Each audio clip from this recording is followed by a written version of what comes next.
ये है दिल्ली दर्पण।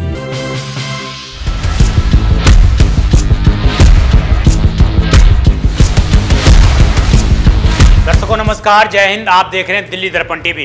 दर्शकों, हम आपको लगातार दिल्ली से संबंधित खबरों के बारे में अपडेट देते रहते हैं, आपको बताते रहते हैं कि कैसे दिल्ली के अंदर क्या कुछ नई घटनाएं घटित हो रही हैं। आज जो दर्शकों मैं आपके सामने खबर रखने वाला हूं वो दिल्ली की एक ऐसी सिविक एजेंसी से जुड़ी हुई है जिससे दिल्ली का हर एक नागरिक प्रभावित होता है और हर एक नागरिक उस सिविक एजेंसी के साथ जुड़ा हुआ है।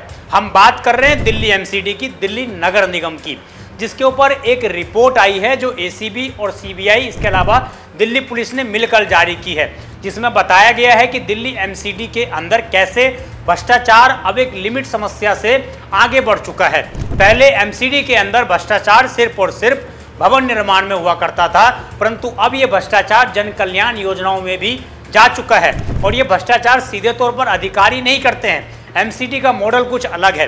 दिल्ली पुलिस के आप कई बार सुनते होंगे कि दिल्ली पुलिस का फलाना अधिकारी फलाने जगह पैसा लेता हुआ पकड़ा गया, परंतु आपने कभी भी ऐसा नहीं सुना होगा कि दिल्ली एमसीडी का कर्मचारी फलाने जगह पैसा लेता हुआ पकड़ा गया, क्योंकि दिल्ली एमसीडी के कर्मचारी कुछ ऐसे मॉडल पर काम करते हैं जो आपको भी सुनकर हैरानी होगी। और जो लोग भ्रष्टाचार के शिकार दिल्ली एमसीडी से हुए हैं उनको बखूबी मालूम होगा कि कैसे दिल्ली एमसीडी बाजारों के अंदर खुलेआम भ्रष्टाचार का खेल खेलती है और दिल्ली वालों को परेशान करती है। आज दर्शकों एक ऐसे मॉडल का खुलासा होने वाला है जिसके माध्यम से आप ये भी समझेंगे कि दिल्ली एमसीडी कैसे थर्ड पर्सन को रखा जाता है, अलग से नौकरी पर रखा जाता है, उसको बाकायदा सैलरी मुहैया कराई जाती है एमसीडी कर्मचारियों के माध्यम से और उनसे भ्रष्टाचारी का काम करवाया जाता है, उनसे उगाही करवाई जाती है और फिर वो पैसा दिल्ली एमसीडी के बड़े बड़े अफसरों तक पहुंचता है।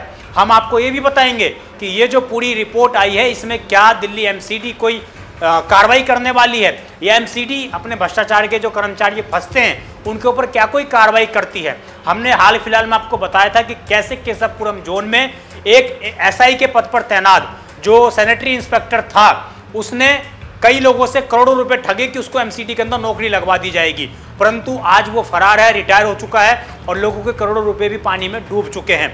और यही कहीं ना कहीं एक मॉडल जो है बड़े स्तर पर काम कर रहा है। पूरी रिपोर्ट की शुरुआत करते हैं और आपको विस्तार से बताते हैं कि अगर आपके साथ भी ऐसा कुछ होता तो आप क्या कर सकते हैं और कैसे एमसीडी का भ्रष्टाचार जो है ये खुलासा लगातार इसका हो रहा है।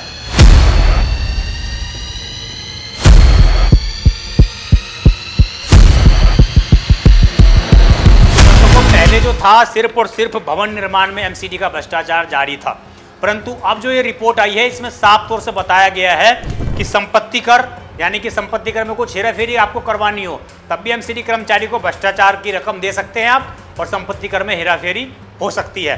पशु चिकित्सा यानी कि जो सड़कों पर गाय घूमती है उनके लिए जो भी इस तरह की व्यवस्था की जाती होगी, गौशालाओं में जो व्यवस्था की जाती होगी वहाँ पर भी एमसीडी का भ्रष्टाचार खुलेआम पनप रहा है और यही वजह है दिल्ली के हर एक सड़कों पर आज आपको खुलेआम गाय दिखाई दे देंगी।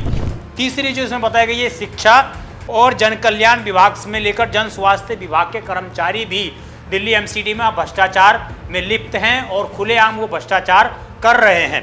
इसके अलावा इसमें जो रिपोर्ट मैंने जैसा कि आपको बताया कि दिल्ली के भ्रष्टाचार निरोधक शाखा एसीबी और केंद्रीय अन्वेषण ब्यूरो सीबीआई ने मिलकर ये बताया है कि कैसे दिल्ली एमसीडी के अंदर अब भ्रष्टाचार का जो स्तर है वो धीरे धीरे अपर होता गया है। पहले तो सिर्फ भवन निर्माण तक सीमित था, परंतु अब तमाम विभागों में एमसीडी के जो भ्रष्ट कर्मचारी हैं उन्होंने अपना हाथ फैला दिया है। इसमें यह भी बोला गया है कि लाइसेंस दिलवाने और संपत्ति कर कम करवाने के नाम पर रिश्वत की मांग की जाती है दिल्ली एमसीडी के कर्मचारियों के माध्यम से और ये सब कुछ खुलेआम हो रहा है। ये बात सच्चाई है।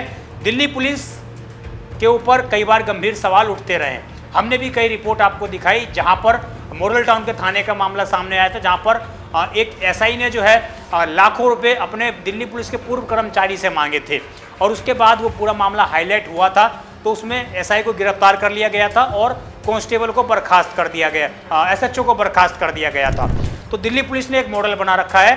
दिल्ली पुलिस ने साफ तौर से जीरो टॉलरेंस की नीति अपनाते हुए कह रखा है कि अगर किसी भी थाने में कोई भी कर्मचारी भ्रष्टाचार के आरोप में गिरफ्तार तमाम एजेंसियों, चाहे वो एसीबी हो या सीबीआई हो या दिल्ली पुलिस का अपना कोई शाखा हो, उसके माध्यम से विजिलेंस टीम के माध्यम से गिरफ्तार किया जाता है तो उस अधिकारी को तो जिम्मेदार ठहराया जाएगा, साथ में जो उस थाने का SHO होगा उसको भी लाइन हाजिर किया जाएगा या उसको वहाँ से ट्रांसफ़र कर दिया जाएगा, और अगर उसका इंक्लूडन उसमें पाया जाता है तो उसको सस्पेंड भी किया जाएगा। ये दिल्ली पुलिस की जीरो टॉलरेंस की नीति है और इस पर दिल्ली पुलिस कार्रवाई करती है, परंतु MCD के अंदर ऐसी कोई नीति नहीं है। ये बात आपको जानकर हैरानी भी होनी चाहिए और आपको पता भी लगना चाहिए कि जिस MCD को आप हाउस टैक्स देते हैं, कुछ समय पहले कूड़ा टैक्स लगा दिया गया था, रोड टैक्स भी लोग भरते हैं, तो वो तमाम टैक्स लेने वाली MCD भ्रष्ट कर्मचारियों पर कोई कार्रवाई नहीं करती है। इसके अलावा इसमें दर्शकों इस रिपोर्ट में ये भी बताया गया है कि MCD अधिकारी ने जो है रिश्वत लेने के लिए रख रखे हैं निजी कर्मचारी। जैसा कि मैंने आपको स्टार्टिंग में बताया कि सैलरी बेस्ड पर लोग रखे हुए हैं, कोई खुद नहीं आता मैदान में, एक मोहरा रखा हुआ है, मोहरे के आधार पर MCD के कर्मचारी वसूली करते हैं।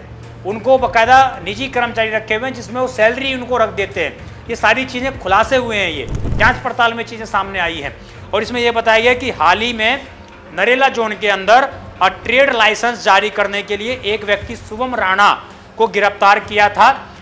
60,000 की रिश्वत मांगी थी उसने, और जब उसको गिरफ्तार किया CBI ने तो पता चला कि CBI ने पकड़ा तो उसके जरिए सहायक जन स्वास्थ्य निरीक्षक परवीन व सुनील को पकड़ा। ये दोनों MCD के पक्के कर्मचारी हैं, परमानेंट अधिकारी। इनको CBI ने फिर पकड़ा। पहले तो शुभम राणा को पकड़ा, फिर उसने बताया कि मेरे को किसने भेजा है, तो इसमें सहायक जन कल्याण निरीक्षक परवीन और सुनील को पकड़ा गया। ये CBI ने पूरी रेड मारी थी। आप समझिए कितने बड़े स्तर पर ये पूरा का पूरा जो टर्मोलॉजी है, पूरा का पूरा जो ये स्कीम है एक तरीके से MCD की, वो स्कीम काम कर रही है। और इससे आप समझ सकते हैं कि MCD कितनी निष्पक्ष तरीके से दिल्ली के अंदर काम करती है। इसमें ये भी बताया गया है कि MCD का जो खुद का एक पोर्टल था, एक वक्त में MCD ने एक पोर्टल बनाया था, भ्रष्टाचार शिकायत प्रकोष्ठ का गठन किया था। हाल ही फिलहाल में जो तत्कालीन आयुक्त थे MCD के ज्ञानेश भारती, उनके माध्यम से, और ये जो पूरा भ्रष्टाचार शिकायत प्रकोष्ठ है ये ठप पड़ा हुआ है। इस रिपोर्ट में बताया गया कि जब ये गठन किया गया था भ्रष्टाचार प्रकोष्ठ, तो उस समय शिकायतें आई थी, बहुत ज़्यादा शिकायतें आई थी। उसमें जो हेल्पलाइन नंबर थे, जो ईमेल आईडी थे, उस पर शिकायत आई थी, और उसमें लगभग 6 कर्मचारियों को, MCD के 6 कर्मचारियों को सस्पेंड किया गया था। परंतु जैसे ही आयुक्त बदला, जैसे ही दिल्ली के अंदर मेयर बदले, उसके बाद ये सारी चीज़ें ठप पड़ चुकी हैं। ना तो MCD इनके ऊपर कोई कार्रवाई करती है, ना ही कोई कर्मचारी उसके बाद कोई सस्पेंड हुआ भ्रष्टाचार के आरोप में। और यही वजह है कि अब जो ये रिपोर्ट आई है जिसमें साफ तौर से बताया गया है कि MCD का हर एक विभाग अब भ्रष्टाचार में कूद पड़ा है। और ये इतना ही नहीं है, ऐसे तमाम मामले आ चुके हैं जो कई बार दिखाते हैं कि कैसे MCD खुलेआम जो है भ्रष्टाचार का नंगा खेल दिल्ली के अंदर कर रही है। मैं आपको जो ये बताया मैंने आपको कि इसमें लगातार शिकायतें आती हैं, परंतु कोई समाधान नहीं हो पाता है, क्योंकि ये बताया गया है कि दिल्ली की जो विजिलेंस टीम है उसको ये मामले ट्रांसफ़र कर दिए जाते हैं। पहले MCD इंटरनल जांच करके कर्मचारियों पर कार्रवाई करती थी, परंतु अब विजिलेंस टीम को भेज दिया जाता है। और विजिलेंस टीम क्या कार्रवाई करती है, क्या नहीं करती है, उसकी कोई रिपोर्ट सार्वजनिक नहीं है। अब मैं आपको एक बार मामला बताया चलता हूँ दर्शकों कि ये मामला पहले भी इस तरह के हो चुके हैं। जून 2024 में ACB ने शाहदरा नॉर्थ जोन के जन कल्याण विभाग के अधिकारी को गिरफ्तार किया था। आरोप था कि उसने सफाई कर्मचारी को नियमित करने की एवज में रिश्वत मांगी थी। ये ACB ने गिरफ्तार किया था जून 2024 में। अगली घटना सुनिए, अगस्त 2025 में पशु चिकित्सा विभाग के एक कर्मचारी को CBI ने गिरफ्तार किया। डेयरी चलाने के लिए रिश्वत मांगी गई थी। और जो मैं आपको हर बार ग्राउंड पर उतरकर आपको दिखाता हूँ, और ये बात सच्चाई है दर्शकों, मेरे को विद इन द प्रूफ मैं कह सकता हूँ कि डेयरी जो अवैध डेयरी से डेयरी चालक हैं उनसे मंथली 20-20, 25-25 हज़ार रुपये, 50-50 हज़ार रुपये लिए जाते हैं। उनको बोला जाता है कि आप इलीगल डेयरी चलाइए, आपके ऊपर कोई कार्रवाई नहीं होगी, आपकी गाय पकड़ी जाएगी, परंतु आपकी गाय आगे जाके छोड़ दी जाएगी। आपको पहले बता दिया जाएगा कि आज MCD की रेड होने वाली है, आपको डरने की आवश्यकता नहीं है, आप खुलेआम गाय छोड़िए सड़कों पर। और यही वजह है कि आज ये जो रेड लगी थी, CBI ने जो गिरफ्तार किया था, अगस्त 2025 का मामला है ये। और आप समझिए कि कितनी बड़े स्तर पर जो ये सारी चीज़ें हुई थी। अब मैं आपको एक अगला मामला जो है बताता हूँ, नवंबर 2024 का। शाहदरा इलाके में एक कर्मचारी को संपत्ति सील खोलने के लिए 60,000 रुपये की रिश्वत देते हुए CBI ने गिरफ्तार किया था। ये मामले हैं। इसके बात पर आप समझ सकते हैं कि क्या चीज़ें किस तरीके से घटित हो रही हैं। अप्रैल 2025 में निगम के ही कर्मचारी से ग्रेजुएटी जारी करने को लेकर रिश्वत लेते हुए MTM को रिश्वत लेते हुए CBI ने गिरफ्तार किया था। यानी कि अपनों को ही नहीं छोड़ रहे हैं ये, उसको अपनी ग्रेजुएटी की लेनी थी तो उसके जारी करने के लिए MCD बोलती है, MCD का कर्मचारी बोलता है कि पहले भैया हमें भी तो कुछ दो, तभी तो हम आपको ग्रेजुएटी की रकम देंगे। और ये सच्चाई है दर्शकों, ये हर एक विभाग में, हर एक जोन में दिल्ली MCD के अंदर घटित होती हैं और कोई कार्रवाई नहीं होती है, क्योंकि MCD का इंटरनल भ्रष्टाचार का जो निरोधक शाखा है वो फेल हो चुका है, ठप पड़ा हुआ है। अगली जो बात है अप्रैल 2025 की, सेंट्रल जोन के एरिया इंस्पेक्टर संपत्ति कर को 10,000 रिश्वत लेते हुए CBI ने गिरफ्तार किया था। आरोप था कि संपत्ति कर के नो डिस्यूज सर्टिफिकेट के लिए 10,000 की रिश्वत मांगी गई थी। इसमें अगला जो मामला है मई 2025 का है। ट्रेड लाइसेंस जारी करवाने के नाम पर 2 आरोपी गिरफ्तार हुए थे। इसमें दोनों ही अधिकारी थे, जैसा कि मैंने अभी आपको बताया कि शुभम राणा का नाम का व्यक्ति जो है वो गिरफ्तार किया गया था, क्योंकि वो थर्ड पर्सन के तौर पर MCD कर्मचारियों के लिए उगाही करता था। तो ये जो तमाम मैंने आपको दर्शकों आंकड़े बताए, तमाम जो मैंने आपको गिरफ्तारियां बताई, इन सब के पीछे एक मकसद है कि दिल्ली MCD कहीं ना कहीं खुलेआम भ्रष्टाचार का नंगा खेल खेल रही है और उसके खिलाफ कोई भी कार्रवाई होती हुई कभी भी नजर नहीं आती है। अब दर्शकों, आपकी जो भी इस पूरी खबर पर राय हो, आपके साथ भी कभी ना कभी भ्रष्टाचार का इस तरह का खेल जरूर हुआ होगा, और अगर आगे भी होता है तो आप हमें कमेंट करके जरूर बताइएगा। आपके साथ किस तरह की ठगी होती है तो आप जरूर हमारे दिए गए नंबर पर संपर्क करिएगा। आप देखते रहें दिल्ली दर्पण टीवी। मैं विजय ठाकुर, धन्यवाद। लेटेस्ट खबरों के लिए सब्सक्राइब करें हमारा YouTube चैनल या फिर लॉग ऑन करें www.delhidarpantv.com। खबरों की कवरेज और विज्ञापनों के लिए संपर्क करें।